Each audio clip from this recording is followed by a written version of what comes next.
Abril Aguasmil en el campo gallego, donde vivo y desde donde os hablo. Bueno, seguimos con los enfoques globales aplicados a determinados temas. Hoy toca hablar de la identidad colectiva en sus diferentes formas. Primero empezamos por el significado del término identidad. Cualquier diccionario nos da dos acepciones a la vez. Por un lado, los rasgos que diferencian una colectividad de otra, y también la conciencia que tiene de sí misma esa comunidad, a sí mismo respecto a las demás. Bueno, se puede hablar de identidad colectiva, de identidad individual. Lo primero es lo que nos interesa. Nosotros sabemos, para los que habéis estado siguiendo esta serie y llegado hasta aquí, que el objetivo y lo subjetivo hay que investigarlos conjuntamente. Lo que llamamos historia mixta es obligado para hacer un estudio de las identidades históricas. Si no se ha hecho así hasta ahora, explica el que la historiografía no haya llegado hasta hace muy poco a estudiar este tema de la identidad colectiva en la historia, ¿no? Bueno, la historia tradicional la que menos, ¿no? Porque se concentra en el individualismo histórico, y cuando trata el tema de la comunidad nacional lo suele hacer desde el punto de vista de la ideología, naturalmente, de la ideología nacionalista. El hombre es un ser social y engendra una diversidad de comunidades sociales. A la hora de estudiarlas vamos a excluir aquí a aquellas asociaciones o religiones basadas en la filiación, en la adhesión, salvo con la excepción del contexto histórico que muchas veces es discriminatorio, entonces tiene relevancia historiográfica, creemos nosotros. Las comunidades identitarias expresan en suma la cohesión social y al mismo tiempo la compartimentación objetiva y subjetiva de la sociedad. Por lo tanto, hay mucho campo que investigar.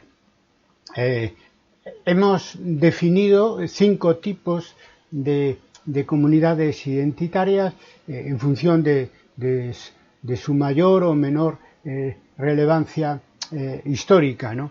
En primer lugar, la estratificación social, es decir, hay que estudiar los órdenes,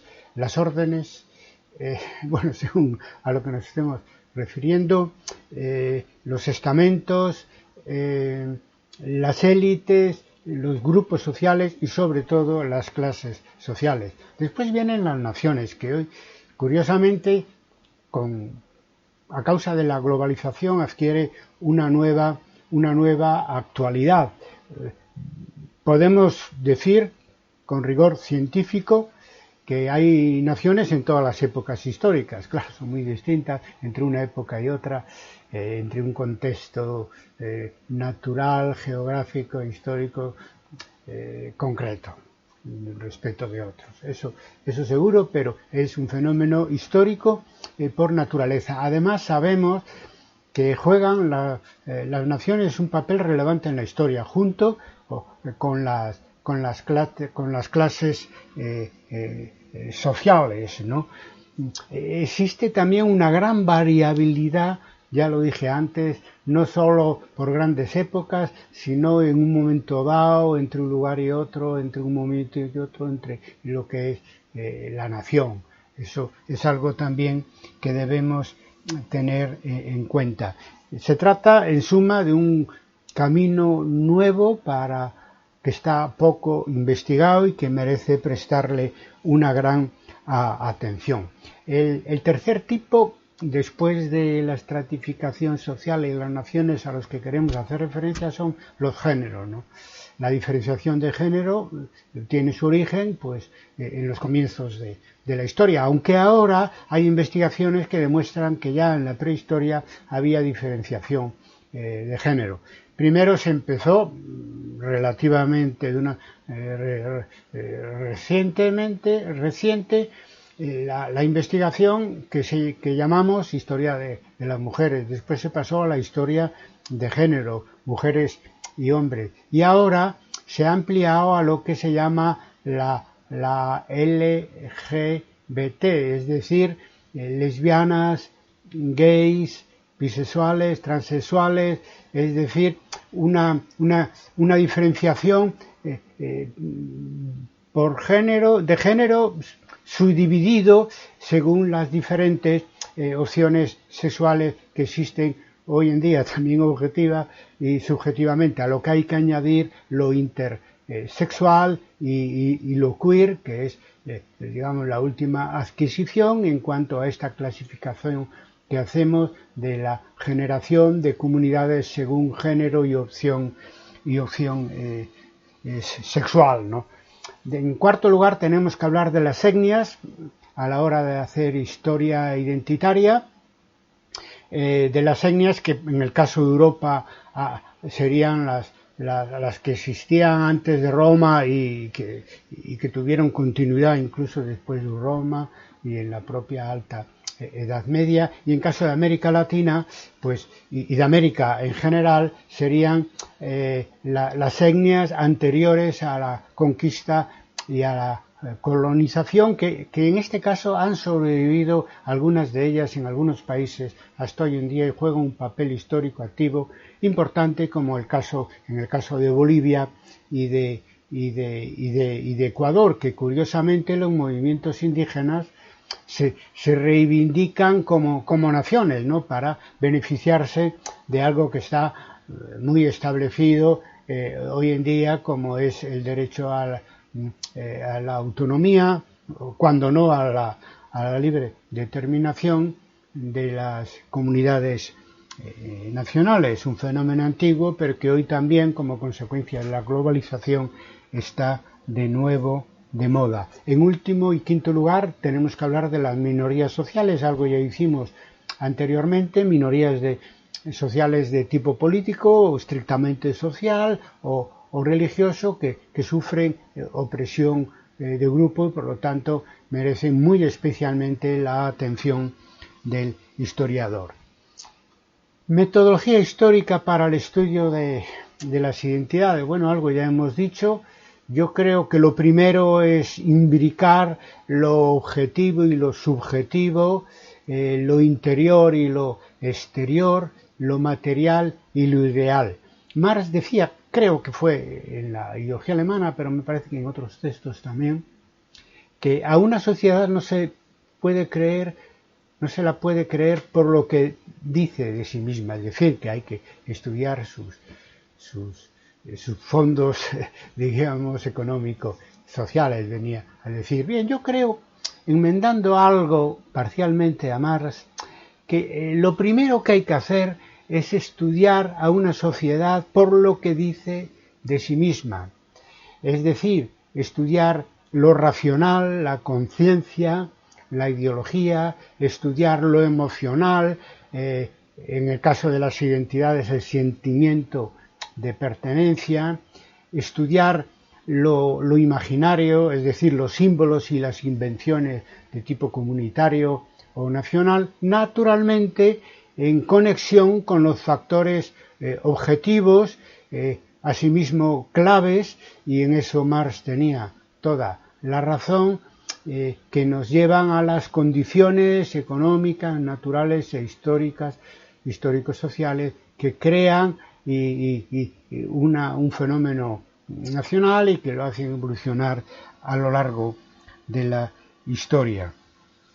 Bien, como decía antes ya que es un camino nuevo, el análisis de las identidades históricas, yo creo que sí, es un campo de investigación inédito, porque el ámbito nacional, sobre todo de la nación-estado hasta ahora, se ha hecho bien desde el punto de vista tradicional de historia político-ideológica, bien desde el punto de vista de las nuevas historias del siglo pasado, pues como historia económica social. En ninguno de los casos se ha estudiado la identidad en sí de una manera específica. Yo creo que simplemente tiene que ver esto con el abandono de la historia de mentalidades, porque es obvio que no se puede hacer una historia de las identidades sin analizar las mentalidades de cada una de estas comunidades identitarias, ¿no? Bien, hay que, por lo tanto, animarse a estudiar las nuevas y viejas comunidades identitarias, cómo se forman, cómo evolucionan en la historia, qué futuro tiene pues una comunidad nacional en un momento dado. Sobre todo hoy esto es un tema muy de debate con el auge de la globalización, con conclusiones además bastante paradójicas, evitando en el caso nacional la confusión entre conceptos muy diferentes como, por ejemplo, nación, Estado o nacionalismo. Son cosas muy distintas. En fin, sobre esto hay más que hablar, lo haremos en ocasiones futuras que se presenten, pero sobre todo hay mucho que investigar, revisitando incluso investigaciones antiguas desde este enfoque de historia mixta como historia global que proponemos. Referencias para saber más sobre este tema. Yo daría 2 conferencias y un texto. Las conferencias son la primera que propongo son una reciente, Historia, Identidad y Globalización, una videoconferencia para un congreso organizado desde la Universidad del Alto en Bolivia que he dado pues al año pasado, en el año 2020. Y después ya como caso específico y como ejemplo de aplicación para un periodo histórico anterior, medieval, sabéis que soy medievalista, ¿no? Y en cuanto a los trabajos empíricos, sobre todo me dedico a la época medieval. Entonces la conferencia es la formación nacional de Galicia en la Edad Media, que dicté en el año 2012 en la Escuela de Altos Estudios de París. Y el libro, cuya lectura propongo, es el mío, el último, ¿no? Que es la base material de la nación, que está lleno de sugerencias y novedades para abordar a lo largo de la historia este tema de la identidad nacional, con ese sentido tan amplio al que yo vengo defendiendo y que además lo aprendí justamente, aparte de mi trabajo empírico, lo aprendí desde el punto de vista teórico leyendo a los fundadores del marxismo en sus fuentes originales. Pleno de sugerencias y de novedades para, digamos, criticar los discursos oficiales de tipo académico, teórico y político sobre ese tema de la cuestión identitaria, de la cuestión nacional, que, como decía Marx, hay que poner sobre sus pies, no sobre su cabeza, como está hoy en día, sobre todo en el ámbito político. Bueno, nada más. El episodio 34 versará sobre el tema de la oralidad y su importancia para una investigación global de la historia. No lo olvidemos, los pueblos hacen la historia. Hasta la próxima semana.